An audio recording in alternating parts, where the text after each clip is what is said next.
under the form, for instance, of a controversial global warming. And if it's not a belief for you, it means that it was not a belief for them either. Thus, there is no them left. You have shifted out of the old state of anthropology, as well as out of the former state of history. Yes, ancient people might have been entangled, as Ellen Watson has brilliantly showed, but we are even more so, and on a much wider scale, and with many more entities and agencies to take into account. If there is one thing you don't believe in anymore, it's the impossibility of being emancipated, freed from all attachment, blissfully unaware of the consequences of your action, and of a modernist parenthesis. Beginning or return to what? What would be the word if we have never been modern? Second modernity, reflexive modernization, as Ulrich Beck has proposed, non-modern, which is pretty awful. Why not ordinary? Terrien, mortal, anthropological. Yes, ordinary. That's the word I prefer. By stopping being modern, we have become ordinary humans again. But in what way, having stopped being modern, would possibly help us carrying out our politics of controversial matters of concern? To help us for this politics of things, the rules of which have to be written, the protocol book kept. Why would it be easier now to define the new sovereign? Let me try out by using a simple but very telling example that Monsieur Chirac, my beloved president, decided 2 years ago to put an end to the violent controversy over mad cow disease and the use of powder made out of crushed bone to feed livestock, starting that from now on, herbivores, he said, are herbivores. This statement is not as tautological as it sounds.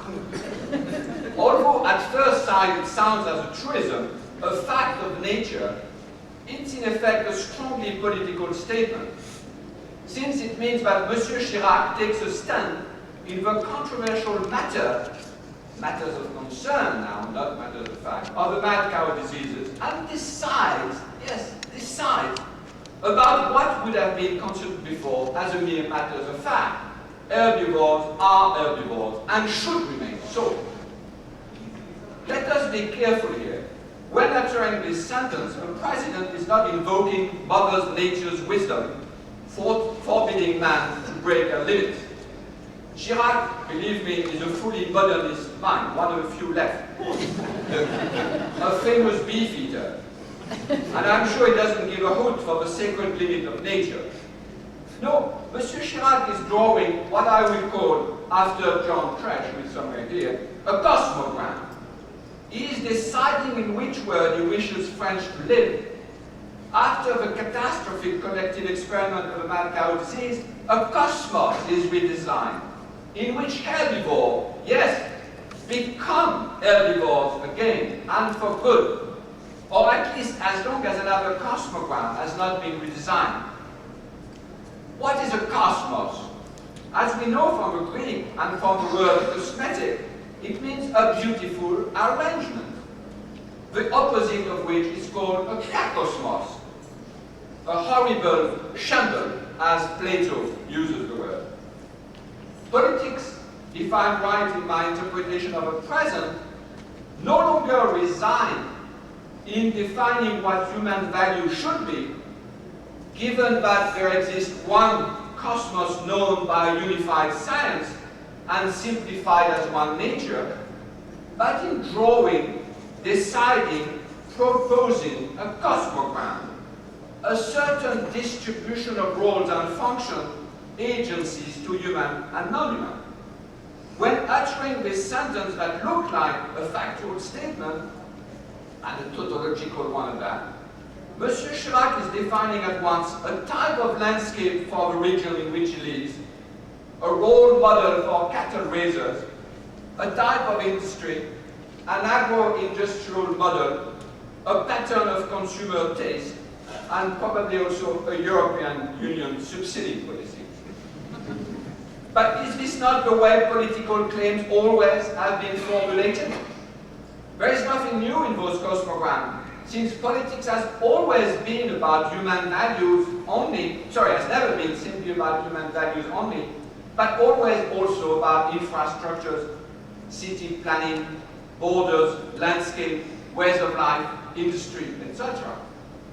One telling proof of that is the beautiful fresco by Ambrogio Lorenzetti in Siena, in Italy, the famous allegory of a good and bad government in City Hall, so beautifully commented by Quentin Skinner, does not only contrast good and wicked people, but if you remember it, harmonious and destroyed landscape, handsome and ugly housing, affluent and destitute economy. Things are everywhere mixed with people. They always have. There is, however, a huge difference in the way political claims can now be articulated around cosmogram and the way they were authorized before. Nature has disappeared. The great Pan is dead. And so have the experts mediating between the production of science and the desire or wishes of society. By nature, I mean this unified cosmos which could shortcut political process by defining once and for all which world we have to live in. Nature, contrary to superficial philosophy, is a political animal. It is what used to define the world we have in common, the obvious existence we share, the sphere to which we all equally pertain.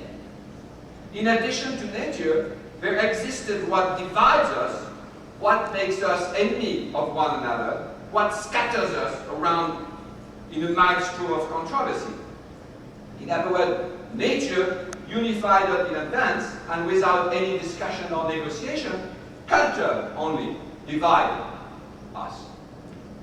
If only, so the modernist dream, if only we could all be children of nature, forget about our cultural, subjective, ideological, religious division, we will all be unified again. We all zoom on the same solution. More nature, hence more unity. More cultures, hence more division. We all know from our reading of the Bible the story of the Tower of Babel that has been destroyed by God's jealous wrath. And that from then on, people have been scattered around the world, prisoner of their differing dialects and of their incommensurable cultural biases. Yes, but who has told the terrifying story of the fall of the second Tower of Babel? When nature, yes, nature herself, as a united endeavor which should have reached to the heaven and made all of the people of the world agree again, has been destroyed under the weight of its own ambition and lying everywhere in ruins. To multiculturalism, born in the aftermath of the first Babel, one should now add the many tribes of multinaturalism, born in the wreck of the second Babel. The whole political impact of nature was depending on it being one and unified, and indisputably so. Herbivores are herbivores. But what can you do with multiple natures? How to defend it? To invoke it? In case the first trial has remained inconclusive, here is another test to decide for yourself if you are modernist, postmodern, or ordinary mortal. Do you believe that the second Tower of Babel can reach heaven and that the whole planet, having been fully naturalized, will then agree rationally on all the important issues? The little division that will remain being only due to subjective opinions and leftover passion. A simple but very sharp, very discriminating test. Do you associate nature with an unification already completed, or with even more division, in great need of a unification to be completed this time in the future? It's my sentiment that we now live in the ruins of nature, in all the sense of the word, and also more and more in the ruins of those sciences for which the last century has been so prolific, which dream of prematurely unifying the cosmos without taking the pain of doing what Isabel Stengers called cosmopolitics. By reusing this venerable word from the Stoic, she doesn't mean that we should be attuned to the many qualities of multiculturalism and internationalism, but to the many worries of multinaturalism as well. The whole civilization that has been devised under the heading of cosmopolitism, because it was obvious we all shared one nature, and especially one human nature, has to be reinvented this time, with the added terrible difficulty that there are many competing natures and that they have to be unified through due process and agonizingly slow behavior.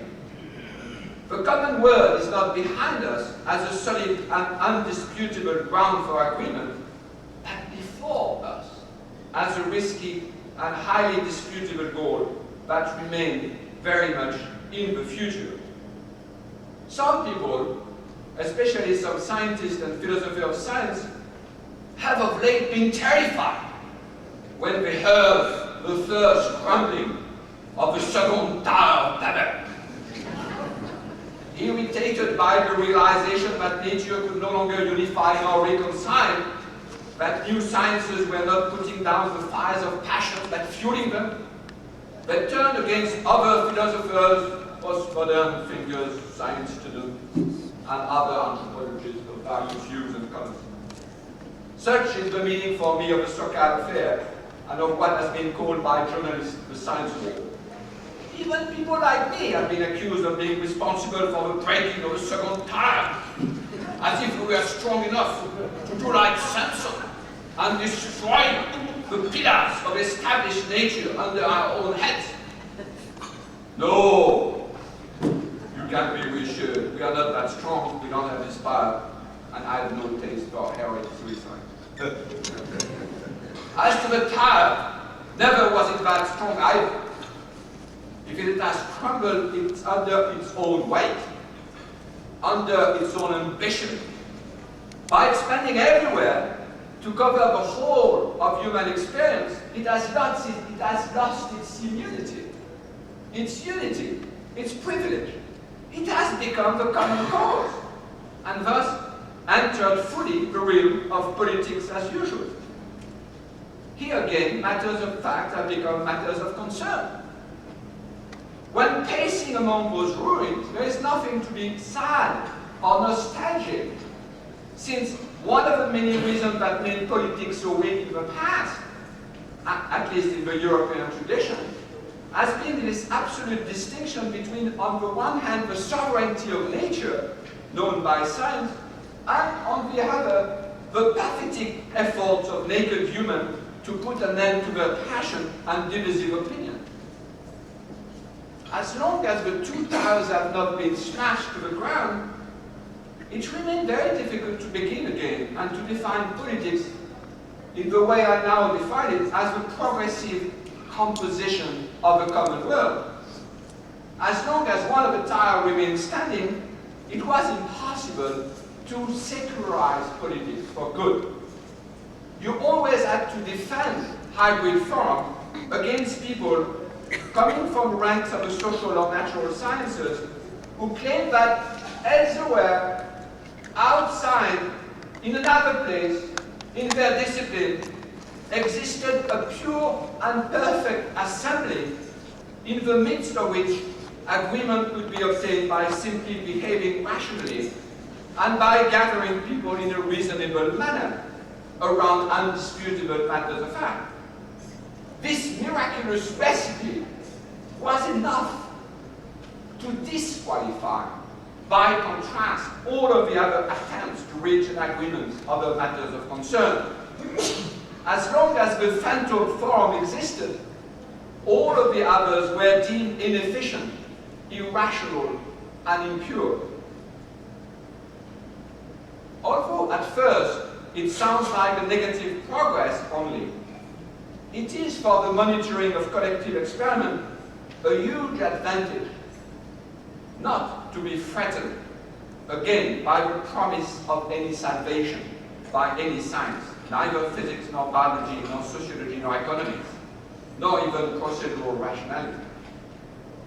Now at least there is no alternative. We are embarked. We cannot hope for the transcendence of nature, for the transcendence of rationality to come and save us. If we don't discover the way for which the world can be made common, there will be no common world to share. It's as simple as that. And nature will no longer be sufficient to unify us in spite of herself. To sum up, I could say that when Galileo modified the classical trope of the book of nature, adding, as every one of you know, that it was written in mathematical character, little could he anticipate that now we should have to say that the book of nature is in fact a protocol book, a huge and complex ledger that should be written in a mixture of legal, moral, political, and mathematical hierarchy. It's still a book, but how different between. It sounds as if we had witnessed not the war of the two roses, but the war of the two Johns. Everything happens as if in the long run, John Dewey had triumphed over John Locke. The second John matters of concern have swamped the first John's matters of fact. The second empiricism has swamped the first empiricism. Instead of a politics established as far as possible on nature, it should now be carefully balanced on matters of concern, on the perilous notion of what Dewey has called the public. Only those who have invented the premature unification of the whole world under the aegis of an imperialist nature are well placed, now that nature has ended its role as a shortcut of political due process, to finally pay the price of a progressive, cautious, modest, slow composition of the common world, the new name I propose for politics.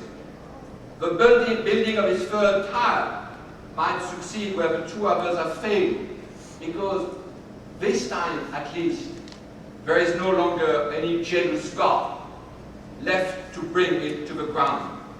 Politics, at last, has been fully secularized. Thank you very much.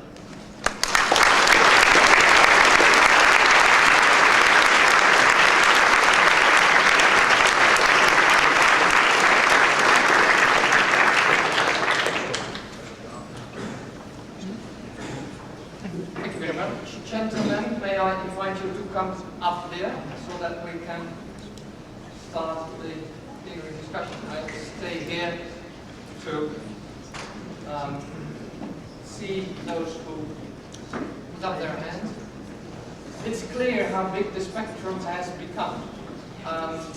Bob Marais described that in his social science research, not only the biological natural facts about human nature were rewritten. Equality was, in the end, more of a fact than some people assumed. Social relations were rewritten, democracy was rewritten. Bruno has described how currently, he claims, some of the distinctions which Bob Marais used in his analysis of the case stopped to be very useful. They stopped to be useful. That means that methodology is on the table as well. May I invite the first one to address what I've just been told about. You must raise your hand really high because I don't see very sharp. Yes, please. Question for Dr. Murray. In 1984, the second Carnegie Inquiry into Poverty in Southern Africa released its report just a few months before your report on intergroup relations. And in a way, there are very similar conclusions that improving social conditions wasn't possible unless apartheid was dismantled. But immediately after the report was released and a conference was held, Prime Minister Botha said, this is political, it's not scientific, and you refused to consider it. How do you explain the fact that it took a month for the government, with your report, to express its animosity and to say, I mean, did the government face a kind of dilemma, because these were scientists who were affiliated with the establishment, but they weren't making the proper separation between science and politics as expected. So what do you think was going on in that month? Could you briefly summarize the question for people in the back of the room before you answer it?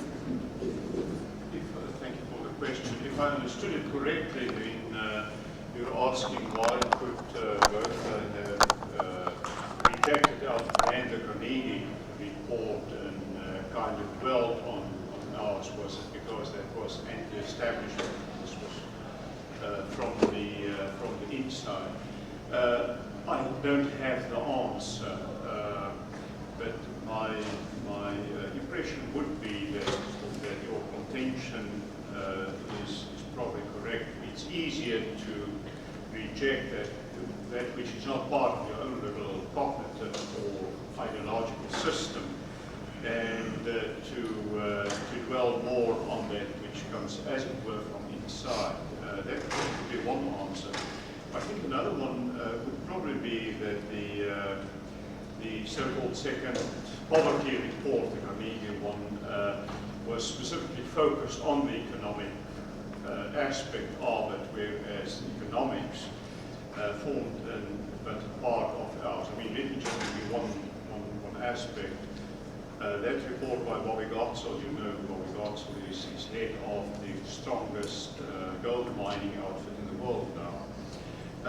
They predicted, for instance, in 1985 that it would take an average annual economic growth rate of 6% till the year 2020 before inequalities would be wiped out. So, I mean, these were very harsh things that had been said, but fairly sound metrics behind it.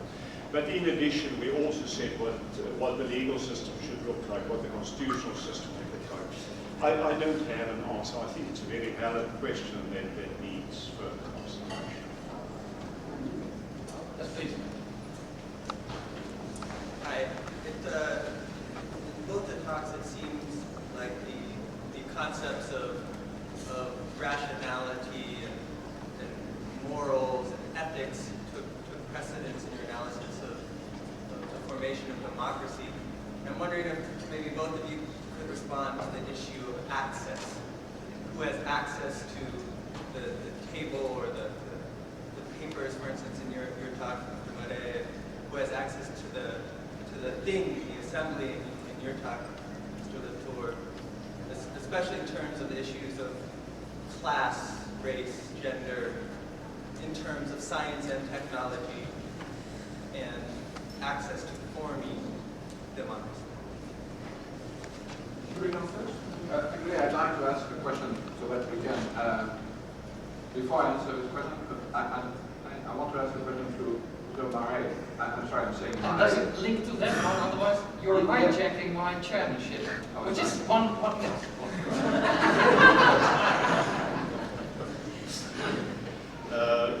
I'm not sure that I understood your question correctly. You were asking about access to information, access to information. Was that the core question? Access both to the information and to the sessions that are building democracy. Who is building this? Is it just the scientists? Is it civil society in a broad sense? The question of subaltern, for instance, access to those processes. Let me give you a very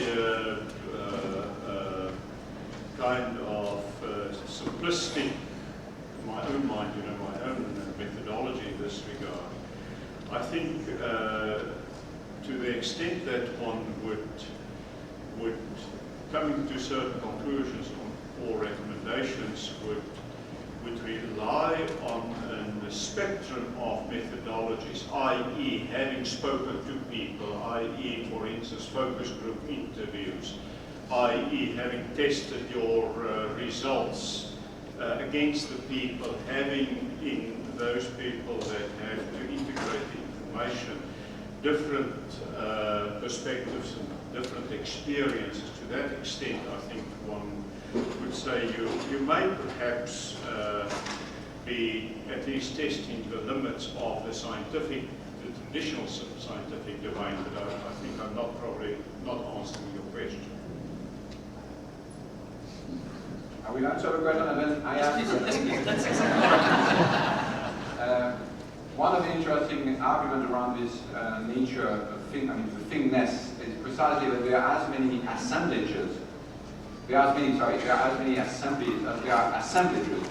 So we are very familiar now in the case of ecological dispute that for the river, the round river, which used to be a matter of fact, which is now a matter of concern, many assemblies are grouped around. So what is so interesting in a lot of things which we can hear actually in the different session here, it's a very different question. It's not do we have access in general, it's which ad hoc assembly is made around this specific assemblage. And I want to play on assemblage and assembly because it's another way of talking about thing as outside and thing as being a code or quasi-judiciary form. So I think what the question is precisely not a general one. There are as many assemblies as there are assemblages. Now I want to ask my question to Mr. Marais. You say Marais? I mean, I would say the French Marais. Okay, it's French, so I say Marais. The Dutch, of course, say something else, but the Dutch pronounce the Dutch name very strangely. They say Huygens instead of Huygens, for example. Amazing, but anyway. In order for us to discuss, I have to understand what you didn't very much specify in your first slide is how do you get the scientific studies that a new constitution is being necessary? Because for me, the way you presented it was clearly a mixture, a hybrid form between scientific data and a political commitment, which is okay with me, but I want to understand exactly how it works. I mean, did you deduce from first principle, like John Locke did in the 17th century, that given what matters of fact, how property rights is necessary and then a new constitution has to be made? I mean, in what sense is it a scientific deduction that the new constitution had to be delivered? I want to understand that because if not, it will be difficult to know how to navigate our way away from the science-politics dispute. That's part of the answer from theories of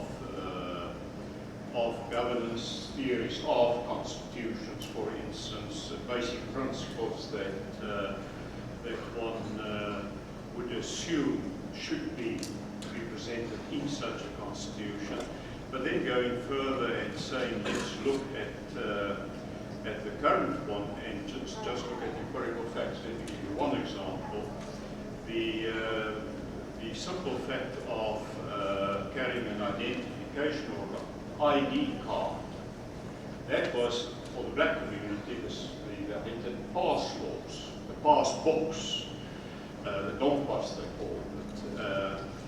And by having been stopped and not having that book, that ID with you, that was not handled as an administrative transgression, but as a criminal offence, and you ran the risk of going to jail. So by just looking at what is the result of the current one, call it a kind of empirical support and various others. Analyzing to what extent not only do the existing and the possible new constitution apply to Auckland basic principles, if you like, but also say to what extent the current one was in actual fact counterproductive to whatever it produced. Does that answer the question? Although it's in some English.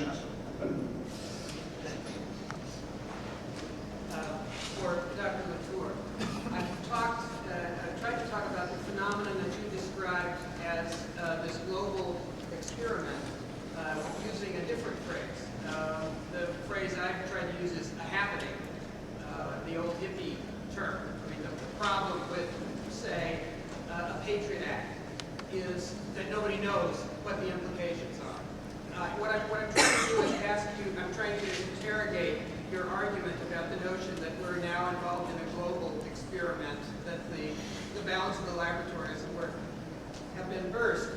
Partly because I guess I have a certain maybe nostalgic belief in the value that there is a value, the notion that there is a value to experimental activity of the other site, of the older sort, that is the attempt to control variables so that you can establish some kind of a relationship so that you can then use that to think about what you might do in more complicated situations. So if it's not the case that, for example, that we're engaged in an experiment that's on a global scale, or the scale 1 as you referred to it, but for example, when I think of the way that at my institution, physics is now taught by students sitting down in front of simulations of the universe. I mean, it's no longer a natural science, it's a simulatory science. There's something about that. That isn't a one-to-one scale, it's a different kind of activity. So I don't want to suggest that there are no changes in the character of the experiment, but I am concerned about the rhetorical costs of the broadening that you suggested. I don't think I use the word global, by the way, because global is a lot of, I like the word happening. Actually, I'm curating an exhibition in Germany, largely around this question of what it means to have re-representation tools to capture the thing you mentioned. I mean, what the technology of representation in all of the sense of the word I just described. It's not global that interests me, it's the word public. So I'm trying to revise using the work of a young Dutch philosopher called Noortje Maes, Walter Lippmann, Phantom Public. Lippmann wrote this fabulous book in the 30s on Phantom Public, on which Dewey wrote his own book on public on his prime. And the public has this very odd characteristic of being a phantom, of being the indirect and unwanted consequences of our action, of not being understood by any expert, neither the state, nor the scientist, nor the journalist, and having to be experimented. What is so nice with this tradition, which is a great American philosophical tradition of pragmatism, is that it's insisting precisely on pragmata. Pragmatism, in spite of multi-interpretation, is about pragmata, first, think, which is another word for think, for matters of concern. So, we can be nostalgic about the first John, but it's the second one which is interesting. And I mean, the second one being John Dewey. So that's the line where it's not the global, it's the public, because even the notion of global is already like nature, supposing a global unification of which we have no proof of. So the public is the unwanted, I mean, Dewey constantly insists on that. The public is the ad hoc provisional re-representation of the unwanted consequence of our action. So the study that Professor Marais presented would be exactly the study, and of course for Dewey, social sciences was a crucial instrument of what exactly, I mean, you gave a beautiful example of pragmatism in Dewey's sense, re-representing in one study the unwanted consequences of all our action, not to say these are the matters of fact unquestionable behind what your appearances figure, but as a way of making us explore by groping in the dark the unwanted consequences of our action. So of course we can be nostalgic about the light, the enlightenment, except it's not such a powerful light. So for Dewey, politics is about blind leading blind. Now if you are blind, even a white cane is an enormous advantage. Of course, compared to the fabulous light of reason, the cane is nothing. Yes, but if you are blind, led by blind, and God knows that we are now being led by blind, a little cane would be a great progress. And I think that's so powerful in pragmatism, that the notion of experiment is that blindingly groping in the dark. If only they had a cane. So you mean Dewey, you mean experimental in a Deweyan? Yeah. He did the lab school. For him, the lab school was not a controlled experiment, but it was a playpen, a sandbox. Experiment is the unwanted consequence of our action. That's what Dewey always said, yeah. Yeah. So question for Bruno, but also for Dr. Murray. I wondered whether you are not excessively hopeful when you say we are going from matters of fact towards matters of concern, or we are going to become more ordinary, perhaps.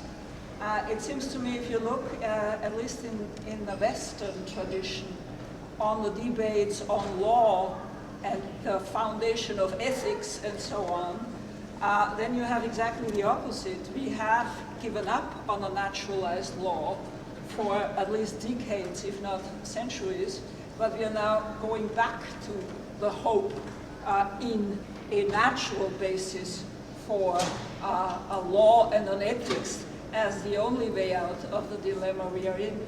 And on the other hand, if you look at some other regions of the world, and I'm thinking of terrorism and some of these areas, then you have the impression that what happens there is that the people are holding up in the corner of culture and trying to construct the cosmos by giving up on nature completely, or not recognizing it, or not doing anything with it, but to try and design the world, to use your terminology, completely out of the cultural corner of things. And I was also wondering whether one need not put Heidegger on his head when he was talking about technology and science, he very often had this lamentational tone, that we are losing the concern and we're losing the care and we are going into the direction of facticity. Whereas you could also think that the sort of thing which nature gave us was not a unifying basis or a sort of facticity. Was not the kind of unification you were invoking, but the facticity, the soundness of a factual universe, but rather a task, a concern, a matter to be dealt with, to do something with, which would allow us to bypass being completely in the corner of culture, of religion, or of things of that sort. So my interpretation would be it was exactly a task before us, a future, something to work with, which nature actually gave us. And if that is lost, then you end up in a situation which is even worse than what we had in modernity.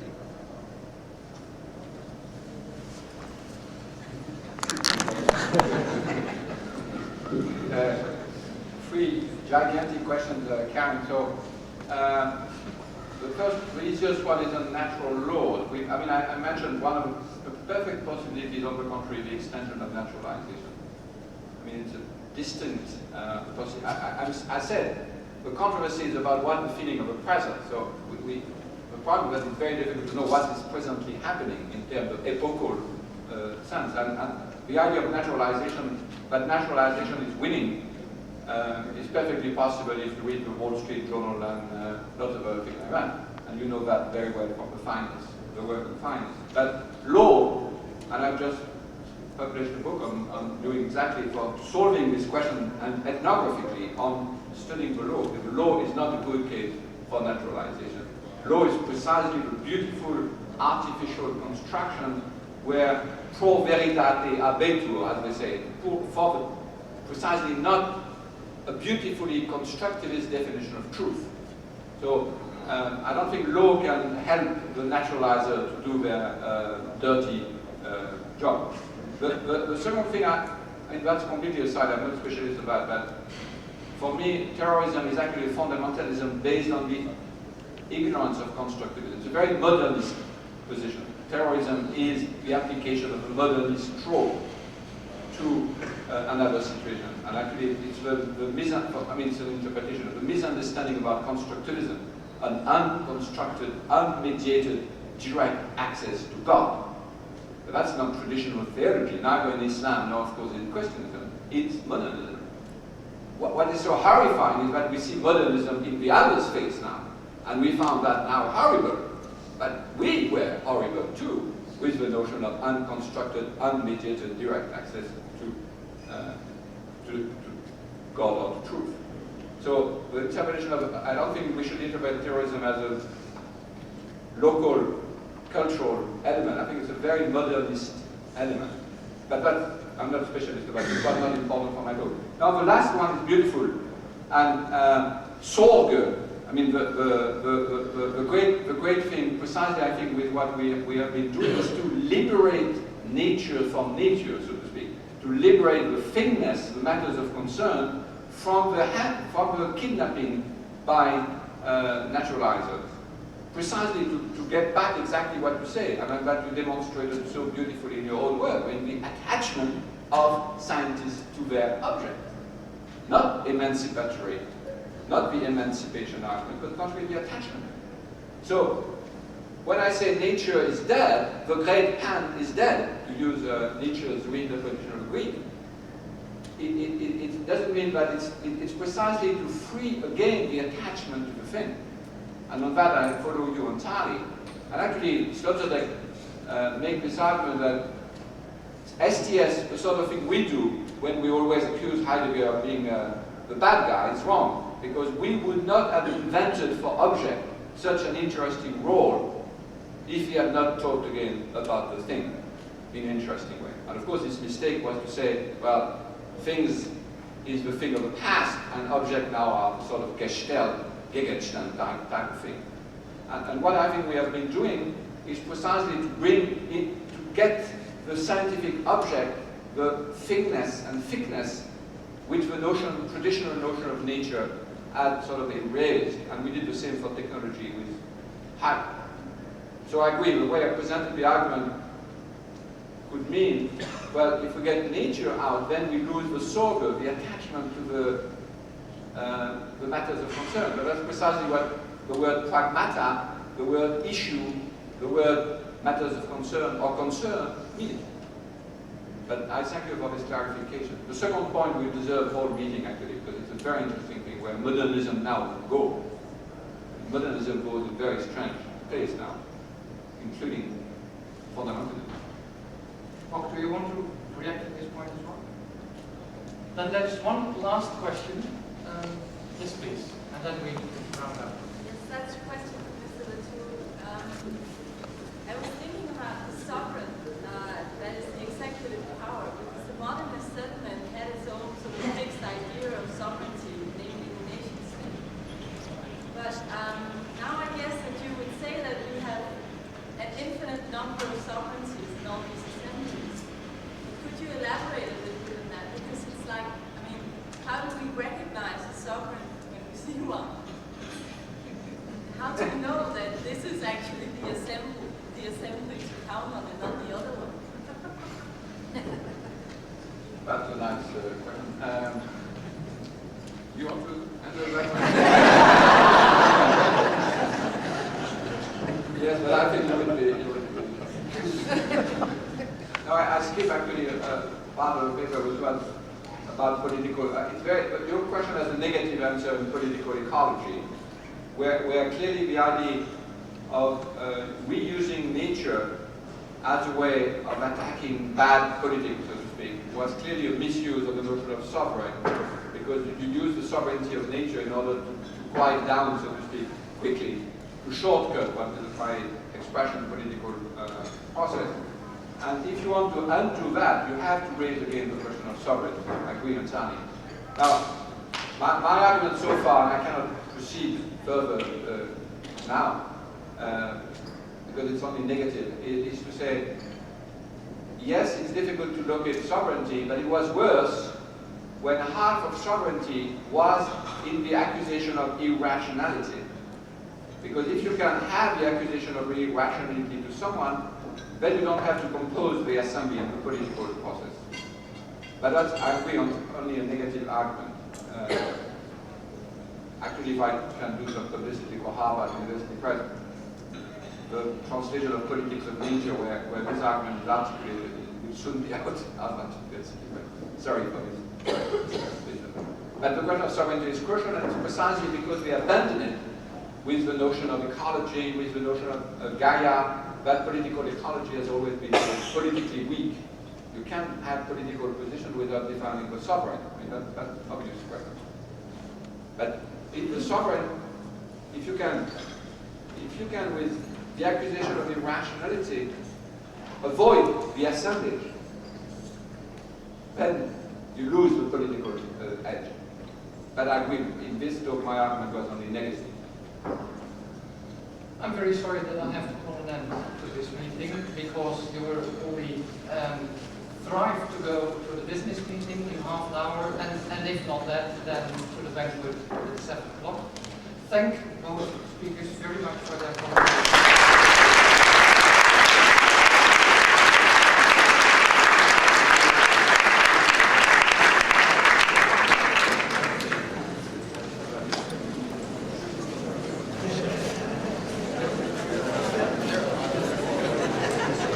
Okay, so if you can go back and so there you go. Go back. That was Harriet Zuckerman. That's Harriet Zuckerman. Harriet Zuckerman. Oh, Harriet. You can go back and just like plug this into the wall. You know where it's plugged in? You know where the plug into the wall is? Okay, and do that. It's now record. Right. Maybe she should stop us in the entrance, huh? Well, no, let's just do a little pan. People now sort of sitting down.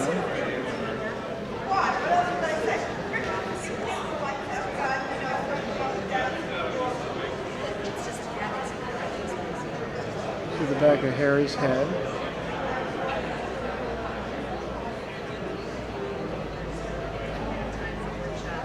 And then I stop.